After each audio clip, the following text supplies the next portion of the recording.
às 8h44. Bom, tem uma questão também interessante que chama muita atenção no mundo jurídico das pessoas, de uma maneira geral, especialmente quando envolve, então, direito de família.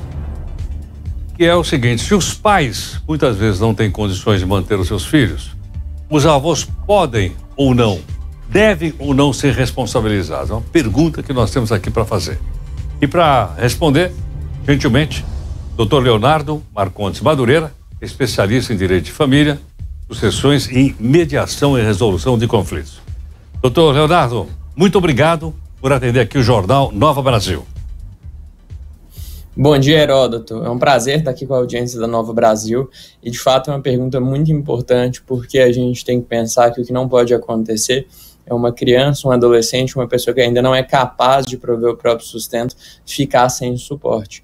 E já adiantando aí a resposta, a própria lei prevê essa possibilidade dos alimentos pagos pelos avós, que nós chamamos de alimentos avoengos. Agora, doutor Leonardo, em que momento isso pode acontecer? Quem é que leva isso? Quem é o autor da ação, né? Ou como é que os pais podem, por exemplo, se defender dizendo que não têm condições de manter os filhos?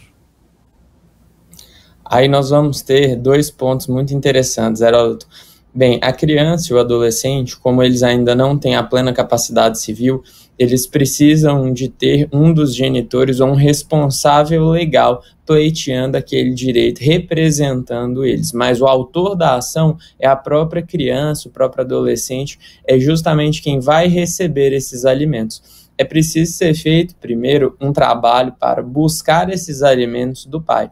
E aí, se confirmado que o pai não tem condições, que o pai está em um local não sabido, que o pai faleceu, ou seja, ele não pode prestar o pagamento desses alimentos, e aí o menor vai ficar sem o devido suporte, então a gente consegue sim, por lei, seguir a ordem que é pedir os alimentos aos avós. Mas existe um ponto interessante aí, Heródoto.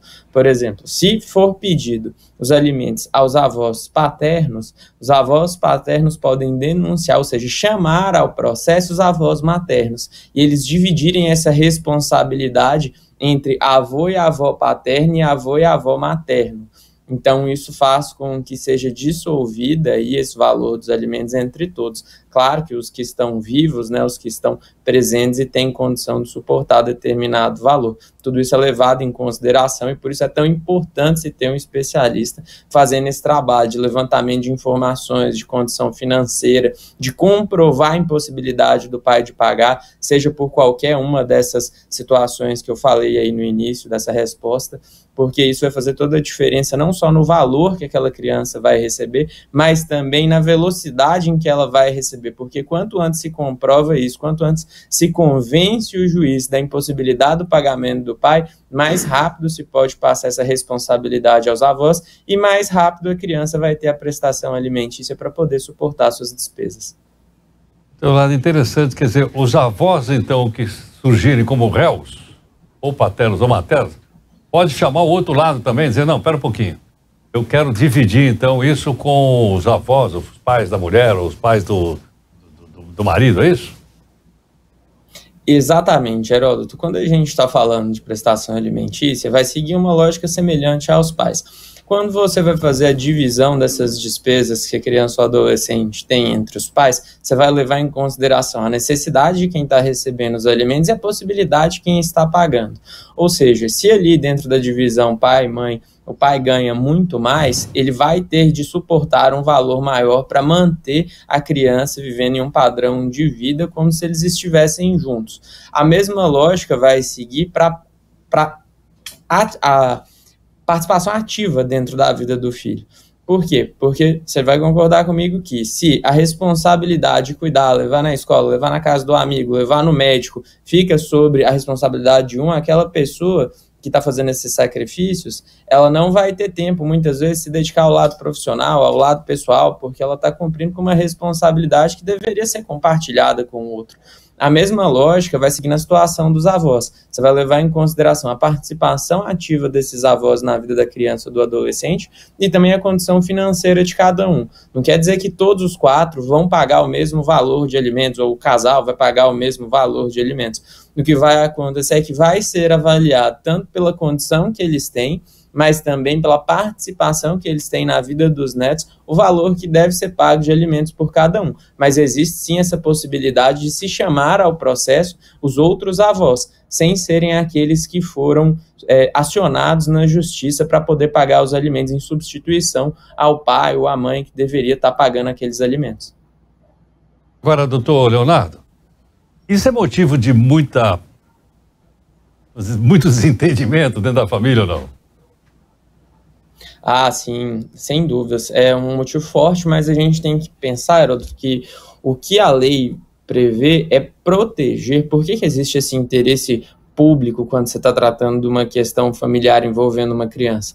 Porque quando a gente está discutindo o direito de uma criança, a gente está discutindo o direito e a formação da nova geração que vai compor a nossa sociedade. Então, se essa geração não for protegida, principalmente no momento em que ela está mais fragilizada, que ela é mais suscetível a cair numa situação de insegurança financeira, de ter um impacto emocional por causa de uma omissão, por causa de uma falta de cuidado por parte de quem deveria proteger ela, o Estado entra para intervir e garantir essa proteção.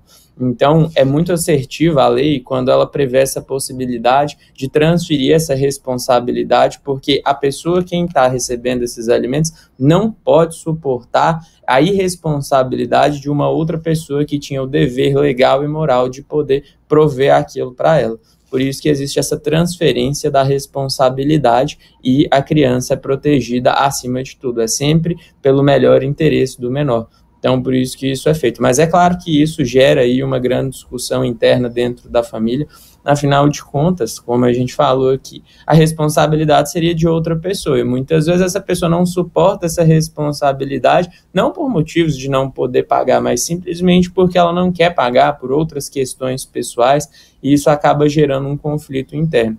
Assim como a gente tem uma situação interessante, que é, dentro de arranjos familiares, às vezes, quem deveria estar pagando os alimentos, o pai, ele começa a ocultar o patrimônio e a renda dele em nome dos pais. Às vezes eles trabalham juntos, existe uma empresa familiar, então ele começa a falar, olha, eu não tenho nada, é tudo da empresa da família, é tudo do meu pai, e se comprovada essa confusão patrimonial entre o pai dele ou entre a empresa, que todos fazem parte, é possível também chamar eles ao processo e fazer uma investigação. A gente sempre faz esse trabalho de acionar o Ministério Público e também de fazer as perguntas certas no momento da audiência de instrução para que a criança não seja prejudicada. Então é preciso saber se construir uma estratégia, uma narrativa dentro do processo para proteger o interesse do menor, mas a lei prevê expressamente isso.